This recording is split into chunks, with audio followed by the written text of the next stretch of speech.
Zsomó reggel csapag! Kajzsi vagyok! És igzemem többet van, mint amit az eredkelyezze tud képzelni.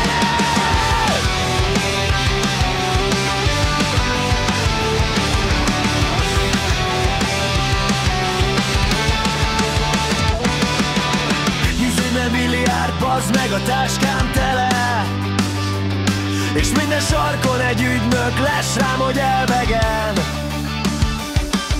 A teljai rátette a fejére a verdíjen, ha megtalálnak, nem pénzt veszítek, mert emberek írják át.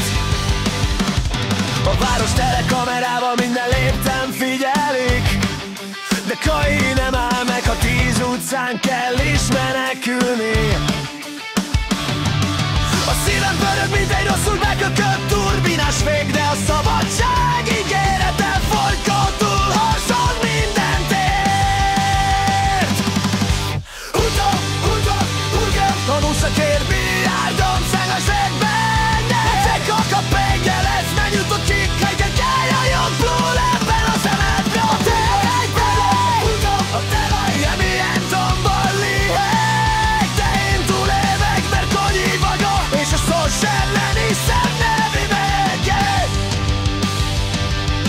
Ott van csak az, aki ott van, a többi balfés. Mi segítenek, vagy csak a pénzemet lesik kérdés? Ebben a világban nincs barátság, csak tét. De mégis bízom bennük, mert nélkülem ők is semmivé lennének. Lakásról lakásra bujkálok, mint egy patkány. Minden redőny mögött, mintha egy tehiáj ügyök állna az utcák, ném a csatákon, neontén villog, minden ideg száll a művöd. Ne állj meg, Kain, tovább szedsz!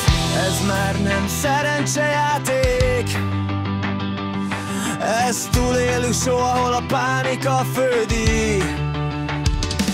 És én az utolsó hitvány remékemmel ma is kívom a világot én. Futok, a pénz a hátamon, mint egy bombával teli ság. Ha megszúszok, ha megbotlok, az egész életemről beszél. Futok, Kain nem hagyja fel soha. De vajon meddig lehet egy ember akkora szerencsétlen csodám? Az éjszaka sötét, a város árnyéka mél. Minden ablak mögött gyanakvó tekintetég. A teljai kamionnal jön, dronnal jön. Érzem, ahogy a hátamon jeget fúj a szörnyeteg. De én mosolygok, mert a szörnyeteg csak addig erő,